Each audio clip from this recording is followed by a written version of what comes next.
Hello investors, welcome back to another video. आज हम जिस कंपनी के बारे में बात करेंगे वो है पीएनबी बैंक यानी पंजाब नेशनल बैंक। हम लोग आगे रिसर्च करके देखेंगे कि ये कंपनी फंडामेंटली टेक्निकली अभी इन्वेस्ट करने के लिए ठीक ठाक है या फिर नहीं है। So let's start with PNB bank chart. तो चलिए देखते हैं। तो अभी कंपनी का स्टॉक प्राइस 120 के आसपास ट्रेड कर रहा है। अभी मार्केट ओपन है तो 120 के आसपास अभी ये स्टॉक प्राइस ट्रेड कर रहा है। अगर हम लोग कंपनी की ओवरव्यू देखें चार्ट में तो देखते हैं कि इस कंपनी का 7 डे मूविंग एवरेज है 21 डे मूविंग के ऊपर ट्रेड कर रहा है, यानी एक स्टॉक अभी एक अप ट्रेंड में है। अभी के लिए एक अप ट्रेंड में है।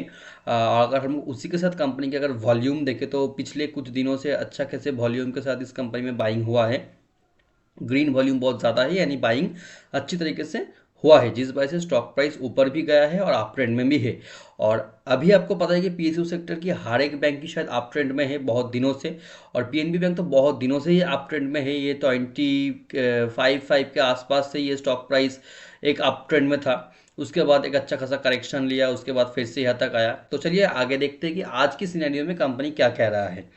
तो अगर हम लोग कंपनी की अभी की चार्ट प्राइस को देखें तो हमको पता चल रहा है कि लास्ट कुछ दिनों से कंपनी में एक हेवी वॉल्यूम के साथ सेलिंग हो रहा है, यानी अभी लोगों का प्रोपेंसिटी है सेल करने का, जिस वजह से कंपनी का स्टॉक प्राइस अभी थोड़ा कंसोलिडेट करेगा या फिर करेक्शन लेगा। कहाँ तक करेक्शन लेगा, तो अगर हम लोग ये भी देखें तो यहाँ पर एक स्टॉक प्राइस 82 के बाद लगभग 68 तक आया था, यानी एक करेक्शन था यहाँ पर। उससे पहले अगर हम लोग देखें तो यहाँ पर जब स्टॉक प्राइस 62 के आसपास था, फिर करेक्शन लेके आया था 44 के आसपास। तो यानी स्टॉक प्राइस अच्छा खासा करेक्शन लेता है। यानी हम कह सकते हैं कि जब भी स्टॉक प्राइस एक करेक्शन लेता है तो नियर अबाउट 30% का करेक्शन लेता है, उसके बाद फिर से ये कंपनी अपना ट्रैक पकड़ता है। जब भी करेक्शन लेता है 30% का करेक्शन लेता है। अभी के सिनेरियो में, अभी कुछ एक साल के सिनेरियो में हम लोग ये देख सकते हैं कि 30% करेक्शन लेता है। तो अभी अगर कंपनी करेक्शन लेगा तो हो सकता है 30% करेक्शन ले। अब करेक्शन क्यों लेगा, मैं ये क्यों कह रहा हूँ, देखिए अगर हम लोग मेरी आरएसआई की तरफ नज़र डालें, जब भी मेरा आरएसआई हमेशा 50-50 में सेट रहता है एज यूजुअल, आप लोगों को पता है। ओवर ब्रॉड जोन 50 और ओवर सोल्ड जोन 50। तो अभी जब कंपनी का आरएसआई में चेक किया तो वो 83 के आसपास था। तब से लेकर जब भी कंपनी का आरएसआई 83 को टच करता है, उसके बाद स्टॉक कंपनी का आरएसआई थोड़ा स्लो डाउन होता है, रिलेटिव स्ट्रेंथ स्लो होता है, उसके बाद फिर से स्पीड पकड़ता है। तो अभी कंपनी का जो आरएसआई था वो कुछ दिनों से 81 के आसपास था, अब थोड़ा करेक्शन ले रहा है। करेक्शन लेकर अभी आया है 70 के आसपास। तो जब भी ये आरएसआई मेरा 50 और 60 के आसपास, 60 के आसपास आएगा, यानी 57 58 के आसपास आएगा, तो यहाँ पर एक बाइंग जोन बन सकता है। उसके बाद अगर फर्दर डाउन हो तो शायद वो 50 तक आए या फिर 37 तक आए, तो एक बाइंग जोन है। नियर अबाउट में पकड़ के चलता हूँ, जब भी स्टॉक प्राइस अच्छा खासा करेक्शन होता है तो मैक्सिमम 30% करेक्शन होता है अभी के टाइम पे। उसके बाद ये स्टॉक प्राइस फिर से रिट्रीट करना स्टार्ट करता है, और छोटा मोटा करेक्शन तो होता ही रहता है, इसको करेक्शन नहीं कहेंगे, छोटा मोटा स्लो डाउन होता है, उसके बाद फिर से स्टॉक प्राइस ऊपर चलने लगता है। कंपनी अप ट्रेंड में है, ये पकड़ इसको समझने का सबसे क्लीन उपाय क्या है, देखिए कंपनी का जो हाई है वो हर एक हाई न्यू हाई क्रिएट कर रहा है, और जो लो है वो एक न्यू लो क्रिएट कर रहा है, यानी लोअर भी हाई क्रिएट कर रहा है और हाई भी हाई क्रिएट कर रहा है। इससे हमको क्लियरली पता चल रहा है कि कंपनी में एक अप ट्रेंड है और लोगों का प्रोपेंसिटी बाइंग करने का है। तो अगर स्टॉक प्राइस 30% डाउन होता है तो एज एन स्विंग ट्रेडर आप यहाँ पर एक स्विंग ट्रेड ले सकते हैं। अगेन ये कोई रिकमेंडेशन नहीं है, क्योंकि मैं कोई फाइनेंशियल एडवाइजर नहीं हूँ, सेबी रजिस्टर्ड। आपका रिसर्च आप खुद कर लीजिएगा, लेकिन ऐसा कंपनी में होता है अभी के टाइम पे। लेकिन अगर आपका व्यू बहुत लॉन्ग टर्म तक है, बहुत बड़ा कैपिटल क्रिएट करने के चक्कर में आप है पीएनबी में, तो हम लोग उसको भी थोड़ा देख लेते हैं। अगर हम लोग कंपनी की वीकली चार्ट पे चलते हैं तो देखिए कंपनी का स्टॉक प्राइस 2010 के टाइम पे 2010 के टाइम पे सबसे हाई जो टच किया था वो था 281। इस टाइम पे हर एक, आप कह सकते हैं कि 2010 के टाइम पे हर एक पीएसयू बैंक में ही एक अच्छा खासा रैली देखने को मिला था। लाइक अभी जो रैली दिख रहा है कुछ ऐसा ही रैली उस वक्त भी देखने को मिला था। तो हाई क्या था 180 के आसपास आप पकड़ के चलिए, 177 या 277, ये इस कंपनी ने एक बार हाई क्रिएट किया था। और अगर हम कंपनी की लो की बात करें, कंपनी की लो हम लोग पकड़ के चलते हैं 27 के पास, 27 है कंपनी का लो। तो ये है कंपनी का हाई और ये है कंपनी का लो। अभी कंपनी का सिनेरियो क्या है, देखिए अगर हम लोग एक सपोर्ट जोन पकड़ते हैं अभी, तो देखिए कंपनी का एक अच्छा खासा सपोर्ट जोन है इस जोन के अंदर। तो ये जोन हुआ 126 के आसपास, 126 के आसपास एक में एक सपोर्ट जोन पकड़ता हूं, यानी एक सपोर्ट भी है और ये रेजिस्टेंस भी है। क्यों, चलिए इसको हम लोग पकड़ते हैं। देखिए अभी कंपनी का स्टॉक प्राइस वही लेवल पे ट्रेड कर रहा है, यानी जिस लेवल पे पहले या तो ये कंपनी सपोर्ट लिया है या फिर यहां से कंपनी रेजिस्टेंस फेस किया है, तो उस सेम प्राइस ऑफ पॉइंट पे अभी ये कंपनी ट्रेड कर रहा है। तो ये जो प्राइस ऑफ पॉइंट है ये बहुत खास प्राइस ऑफ पॉइंट है। हो सकता है ऐसे कंपनी फिर से एक स्लो डाउन करे या फिर 30% का करेक्शन ले, उसके बाद ये स्टॉक प्राइस फिर से मूव करना स्टार्ट कर दे। देखिए अगर ये स्टॉक प्राइस इस 120 की जो रेंज है इसको अगर अच्छे खासे वॉल्यूम के साथ अगर इसको तोड़ता है, यानी ब्रेकआउट देता है, और ब्रेकआउट सॉलिड होना चाहिए। ब्रेकआउट कब देगा, जब ये जो मेरा आरएसआई है ये भी कम पे आएगा, यानी रिलेटिव स्ट्रेंथ स्लो डाउन पे आएगा। उसके बाद जब ये कंसोलिडेट करेगा यहाँ पे कुछ दिनों तक, नहीं तो ये जो ब्रेकआउट देगा शायद ये फॉल्स ब्रेकआउट भी हो सकता है। तो यहाँ पर कुछ दिन कंसोलिडेट करेगा, फिर यहाँ पर लोगों का वॉल्यूम इंक्रीज होगा, लोगों का प्रोपेंसिटी आएगा। उसके बाद जब ये बार एक अच्छा खासा वॉल्यूम के साथ ये कंपनी एक ब्रेकआउट देगा, तब यहाँ पर एक बाइंग प्रोपेंसिटी बन सकता है। फिर यहाँ पर स्टॉक प्राइस कहाँ पर जा सकता है उसको भी एक बार देख लेते हैं। इसके बाद कंपनी का जो रेजिस्टेंस है वो नियर अबाउट में पकड़ के चलता हूँ 190 के आसपास। 200 भी हम पकड़ के चल सकते हैं, पर मैं पकड़ता हूँ 190 के आसपास कंपनी का एक रेजिस्टेंस है। तो अगर यहाँ पर एक सॉलिड ब्रेकआउट के साथ ये कंपनी इस जोन को तोड़ता है तो हो सकता है कि 190 पे जाकर फिर से एक रेजिस्टेंस कंपनी फेस करे। लेकिन कंडीशन ये है कि यहाँ पर कंपनी को एक कंसोलिडेटेड पीरियड पार करना पड़ेगा, या फिर यहाँ पर थोड़ा बहुत ऊपर नीच होगा, फिर एक अच्छा खासा वॉल्यूम क्रिकिन होगा। उसके बाद अगर ये ब्रेकआउट देता है तो सॉलिड ब्रेकआउट होगा। ऐसा नहीं है कि अभी एक ब्रेकआउट दे दिया तो ये ब्रेकआउट फॉल्स भी हो सकता है। उसके बाद अगर आप एक छोटा सा टारगेट पकड़ के चलते हैं, तो अगर ये 190 की जोन को भी अच्छे खासे वॉल्यूम के साथ कभी ना कभी तोड़ता है तो ये स्टॉक प्राइस 277 तक ऐसे ही टच करेगा। तो इसको आप पकड़ के चलिए। और उसी के साथ हम लोग थोड़ा बहुत कंपनी की डिलीवरी और फ्यूचर को भी देख लेते हैं। देखिए कंपनी की जो डिलीवरी है वो 25 से लेकर 30 के बीच में ही रहता है, यानी ज़्यादातर लोग इसी रेंज में कंपनी में जो शेयर है वो घर में लेके जाता है। तो ये इन लोगों का एवरेज है, इससे ज़्यादा कुछ होता भी नहीं है। 25 से लेकर 30 के बीच में डिलीवरी मार्जिन रहता है। तो बहुत ज़्यादा डिलीवरी होता है ऐसा बिल्कुल नहीं है, लेकिन काम यहाँ पर फ्यूचर में बहुत ज़्यादा होता है। देखिए कंपनी के अगर हम लोग फ्यूचर में देखिए तो देखिए 124 की जो प्राइस है, इस प्राइस ऑफ पॉइंट पे देखिए कितना ज़्यादा फ्यूचर कॉन्ट्रैक्ट बिल्ड हुआ है, कितना ज़्यादा फ्यूचर कॉन्ट्रैक्ट बिल्ड हुआ है। और उससे भी पहले देखिए कि लोग कितना फ्यूचर कॉन्ट्रैक्ट को जो शॉर्ट पोजीशन करके रखे थे वो लोग स्क्वायर अप करके निकल रहे हैं। यानी ये जो जोन है 120 का जो जोन है, जो मैंने पहले ही आइडेंटिफाई करके रखे हैं, वो बहुत इंपॉर्टेंट जोन होता है। अगर इस जोन को अच्छे खासे वॉल्यूम के साथ कंपनी ब्रेकआउट देता है तो ये कंपनी का स्टॉक प्राइस फिर वो सेकंड जो मेरा टारगेट है वहाँ पे जाके हिट करेगा। तो आप पकड़ के चलिए कि यहाँ पर एक फ्यूचर में सेलिंग प्रोपेंसिटी बिल्ड हुआ है थोड़ा बहुत 123 के आसपास। तो अगर वो जोन को अच्छे खासे वॉल्यूम के साथ कंपनी तोड़ता है तो इस कंपनी में अच्छा खासा रैली फिर से देखने को मिल सकता है। अभी थोड़ा वेट करके जाइए। तो ये मेरा ऑनेस्ट ओपिनियन है।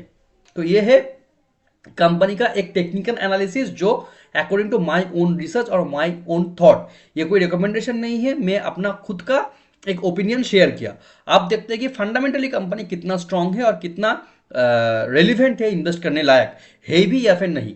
अगर हम लोग कंपनी की फंडामेंटल्स पे चलते हैं तो देखिए कंपनी का जो अभी स्टॉक पी चल रहा है वो 18 के आसपास चल रहा है। कंपनी का बुक वैल्यू है 93 और स्टॉक प्राइस अभी ट्रेड कर रहा है 125 के आसपास, यानी बुक वैल्यू से ऊपर ट्रेड कर रहा है। और उसी के साथ अगर हम लोग कंपनी की आरओई की बात करें, कंपनी का आरओई अभी भी बहुत कम है। ये आरओई बिल्कुल भी पसंद नहीं आया मुझे। 3.3 का आरओई कुछ भी नहीं है। अगर हम लोग उसी के साथ कंपनी की आरओसी देखें वो भी ज़्यादा खास नहीं है। लेकिन यहाँ पर इंटरेस्टिंग बात क्या हो रहा है कि अभी कंपनी का जो एनपीए है वो कम होता हुआ दिख रहा है, जिस वजह से कंपनी रिसेंटली फिर से प्रॉफिटेबल होना स्टार्ट किया है। अगर कंपनी प्रॉफिटेबल होगा तो हर क्वार्टर में इन लोगों का प्रॉफिट इंक्रीज होगा। तो ऐसे में आरओई और आरओसी धीरे धीरे इंक्रीज होने लगेगा। ऑलवेज रिमेंबर दैट का जो फ्यूचर परफॉर्मेंस है वो पास्ट परफॉर्मेंस के ऊपर डिपेंड नहीं करता। पास्ट में जो कुछ भी किया है उसकी वजह से पास्ट का रिजल्ट होगा, और फ्यूचर में क्या होगा वो डिपेंड करता है अभी प्रेजेंट में कंपनी में क्या चल रहा है उसके ऊपर। तो प्रेजेंट में कंपनी अपना एनपीए सही करने की कोशिश कर रहा है और कर भी रहा है, और अभी गवर्नमेंट का बहुत ज्यादा फोकस है पीएसयू सेक्टर बैंक के ऊपर। तो थीम भी पॉजिटिव है, जिस वजह से हो सकता है कि कंपनी में एक फिर से इस टर्न अराउंड हो सकता है। तो अगर हम लोग और ज़्यादा फंडामेंटल्स की तरफ जाए तो हम लोग देख सकते हैं कि कंपनी की जो पीयर्स को कंपैरिजन करते हैं, तो इनका पीयर्स में हम लोग state bank of India, bank of Baroda, Punjab bank और यूनियन बैंक को पकड़ सकते हैं। तो यहाँ पर हम लोग पी रेशियो देखें तो पीएनबी बैंक का पी रेशियो और आईओबी बैंक का, इंडियन बैंक का, not Indian bank, IOB bank का पी रेशियो बहुत ज़्यादा है और पीएनबी का पी रेशियो बहुत ज़्यादा है। उस कंपेरिजन में का पी रेशियो हम लोग यूनियन बैंक का देखते हैं और स्टेट बैंक का देखते हैं और बैंक ऑफ बड़ौदा का देखते हैं, तो उन लोगों का पी रेशियो लगभग इनके हाफ है। पीएनबी बैंक का हाफ पी रेशियो पे ये लोग ट्रेड कर रहे हैं, और ये लोग भी फंडामेंटली बहुत स्ट्रॉन्ग कंपनीज है। और यूनियन बैंक के ऊपर तो मैं एक फुल वीडियो अपने चैनल के ऊपर अपलोड कर भी रखा हूँ, तो मैं बहुत बुलिश हूँ यूनियन बैंक के ऊपर comparison to Punjab National Bank. आप इस वीडियो को चेकआउट जरूर कर लेना अगर आप फ्रेश एंट्री लेने के बारे में सोच रहे हैं। तो अभी के टाइम पे पीएनबी बैंक का जो पी रेशियो है ये बहुत ज़्यादा है। उसी के साथ अगर हम लोग कंपेयर करते हैं आरओई बाकी हर एक बैंक के साथ, तो देखिए हर एक बैंक के कंपेरेटिवली अभी भी कंपनी का आरओई बहुत खराब है। बाकी बैंक भी सेम प्रॉब्लम से गुजर रहे थे, सभी पीएसयू सेक्टर बैंक के सिवाय एसबीआई को छोड़ के, एसबीआई में कोई प्रॉब्लम कभी भी नहीं था, लेकिन बाकी हर एक बैंक में था। तो ऐसे में मैं कह सकता हूं कि यूनियन बैंक अभी एक अच्छे खासे प्राइस पॉइंट पे अवेलेबल है, उसी के साथ एक अच्छा खासा ROE, P ratio, book value सब कुछ इंटरेस्टिंग है। पर अभी हम बात करेंगे पीएनबी बैंक के बारे में, तो पीएनबी बैंक का आरओई अभी भी बहुत लो है। उसी के साथ अगर हम कंपनी की बुक वैल्यू देखें 93 पे है, वो आप चार्ट पे देखिए जाके समझ सकते हैं कि बुक वैल्यू का क्या महत्व है। किसी भी बैंक में book value is very important for when you are judging some bank. अगर हम लोग उसी के साथ कंपनी के प्रॉफिट एंड लॉस स्टेटमेंट को देखें तो देखिए पिछले 2001 से देखते हैं, 2001 से कंपनी का जो प्रॉफिट है वो लगातार इंक्रीज हो रहा है। लास्ट ट्रेलिंग 12 मंथ भी प्रॉफिट बहुत इंक्रीज हुआ है। उसी के साथ कंपनी का नेट प्रॉफिट भी बहुत तेजी से इंक्रीज हो रहा है, बहुत तेजी से इंक्रीज हो रहा है। देखिए अभी लास्ट 2023 में देखिए प्रॉफिट, और लास्ट ट्रेलिंग 12 मंथ में देखिए लगभग डबल से भी ज्यादा है। तो जिस वजह से कंपनी में आप यहाँ पर देख सकते हैं कंपनी का जो सेल्स ग्रोथ है बहुत तेजी से इंक्रीज हो रहा है। लास्ट ट्रेलिंग 12 मंथ 28% का है कंपाउंड सेल्स ग्रोथ। देखिए लास्ट ट्रेलिंग 12 मंथ में ये सेल्स ग्रोथ ये कंपनी ने अचीव किया है, प्रॉफिट ग्रोथ अचीव किया है, और ये सेल्स ग्रोथ है। उसी के साथ कंपनी का स्टॉक प्राइस भी लास्ट 1 ईयर में बहुत ज़्यादा मूव कर गया।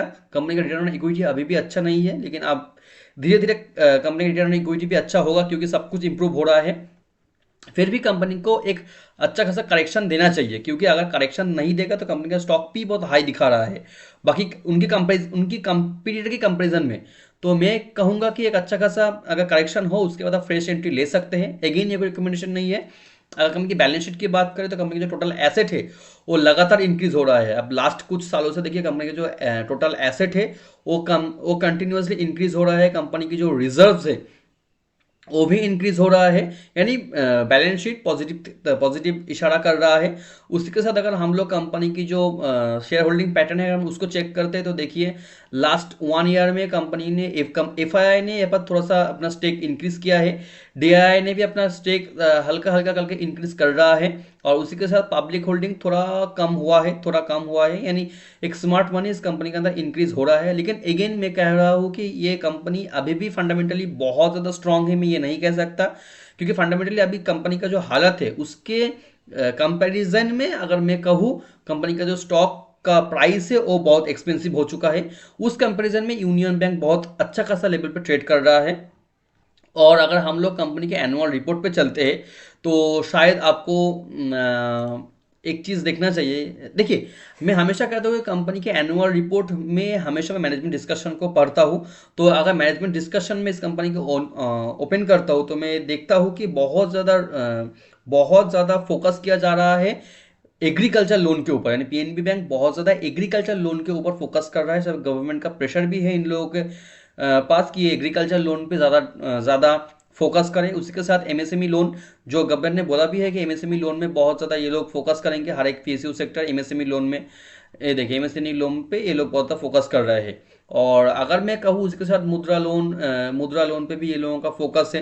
तो ऐसे में मैं कह सकता हूँ कि देखिए, क्योंकि पीएसयू सेक्टर है तो उसी के साथ हम लोग कह सकते हैं कि क्योंकि पीएसयू सेक्टर है तो गवर्नमेंट की जो इन्फ्लुएंस है, गवर्नमेंट की जो पॉलिसीज है, उसके ऊपर इन लोगों का प्रॉफिट बहुत हद तक डिपेंड करेगा। अगर हम लोग उसी के साथ और देखें तो इस bank has made up with agreement with the major corporates like Indian Oil Corporation Limited, Ashok Leyland Limited, Patanjali Ayurved, ये इन कंपनीज के साथ इन लोगों का एग्रीमेंट है। तो इन लोगों का जो आपको क्रेडिट कार्ड वगैरह देखने को मिलेगा वो भी इन कंपनीज के अकॉर्डिंग मिलेगा, इनके साथ टाई अप है। तो देखिए बहुत ज़्यादा लोन मैं फिर से कह रहा हूँ कि एग्रीकल्चर की तरफ डाइवर्टेड है, तो ये भी आप एक बार देख लीजिएगा। अगर आप एक ट्रेडर हैं तो मैं कहूँगा कि आप टेक्निकलिटी को देखकर बहुत ज़्यादा टेक्निकल इंडिकेटर और टेक्निकल को देख के इस कंपनी में इन्वेस्ट कीजिए और ट्रेड कीजिए, क्योंकि फंडामेंटली मैं इस कंपनी को बहुत ज़्यादा रेटिंग नहीं दे सकता। अगर हमने कंपनी की कासा रेशियो बाकी सब रेशियो के बारे में बात करूँ तो वो थोड़ा बहुत इंप्रूवमेंट है। देखिए पीएनबी बैंक है तो इनका ब्रांच डिस्ट्रीब्यूशन बहुत ज़्यादा है, तो कासा रेशियो इन लोगों का ये मेंटेन कर ही लेंगे, इसमें कोई प्रॉब्लम नहीं है। 41% कासा रेशियो हुई हेल्दी, ये लोग मेंटेन कर लेंगे। अगर हम कंपनी की जो एनपीए की बात करें, कंपनी के आप लोग नीट एनपीए देखिए, लास्ट 1 ईयर में एनपीए 2.72% का, इनके कंपैरिजन में अगर हम लोग बाकी पीएसयू के बैंक देखें उन लोगों का एनपीए 1.23 के आसपास आ चुका है। यानी इनका एनपीए अभी भी ये लोग सही तरीके से मैनेज नहीं कर पाए हैं बाकी लोगों के कंपैरिजन में। और अगर मैं उसी के साथ कंपनी के एनआईएम नीट इंटरेस्ट मार्जिन देखें, नीट इंटरेस्ट मार्जिन अभी भी बहुत इंप्रूवमेंट नहीं कर पाए हैं ये लोग। बाकी जो कंपनीज है वो लोग अपना नीट इंटरेस्ट मार्जिन यानी पीएसयू सेक्टर के जो बैंक है, यूनियन बैंक लाइक, वो 3.75 पे लेके चले गए हैं, लेकिन ये लोग अभी भी यहाँ पर अटके हुए हैं। तो फंडामेंटली मैं स्टॉक को ज़्यादा उतना वैल्यू नहीं दूंगा। उसके साथ अगर आप लोग देखें कि कंपनी का जो कंटिंजेंट लायबिलिटी है वो भी बहुत ज़्यादा है। एक्चुअली हर एक पीएसयू सेक्टर के बैंक में ही कंटिंजेंट लायबिलिटी बहुत ज़्यादा होता है और इनके अंदर भी बहुत ज़्यादा कंटिंजेंट लायबिलिटी है। इसको भी ध्यान में रखिएगा। जब भी पीएसयू सेक्टर में आप इन्वेस्ट कर रहे हैं तो हमेशा याद रखिएगा जो एनपीए यहाँ पर दिखाया जा रहा है वो एनपीए एक्चुअल नहीं है, ये कंटिंजेंट लायबिलिटी भी एक एनपीए ही है। जो अगर कुछ इधर उधर डिफॉल्ट होता है, अगर केस हारता है तो ये पैसा उनको देना पड़ेगा, यानी ये भी एनपीए में आएगा। आप इसको एनपीए ही पकड़ के चल सकते हैं हर एक पीएसयू सेक्टर में। और उसी के साथ अगर हम लोग और ज़्यादा फंडामेंटल को चेक करें तो हम लोग यहाँ पे पढ़ सकते हैं कि कंपनी की जो एनपीए है लास्ट 3 ईयर्स में, ये सब कुछ आप पढ़ सकते हैं। वीडियो बहुत लंबा हो जा रहा है, तो मेरा जो ऑनेस्ट ओपिनियन रहेगा वो है कि अगर आप एक ट्रेडर है तो टेक्निकलिटी को देख करके ही इस स्टॉक में ट्रेड करें। और अगर आपको कुछ नेगेटिव देखने को मिलता है टेक्निकल इंडिकेटर में तो आप सेल करके निकल जाइए, क्योंकि फंडामेंटली मैं इस स्टॉक को ज़्यादा वेटेज नहीं देता। मैं ये नहीं कहूँगा कि ये बहुत स्ट्रॉन्ग कंपनी है, आगे बहुत ज़्यादा इंक्रीज होगा, मैं शायद नहीं भी हो सकता है। So thank you for watching, subscribe me to such more that kind of content. और उसी के साथ जय हिंद।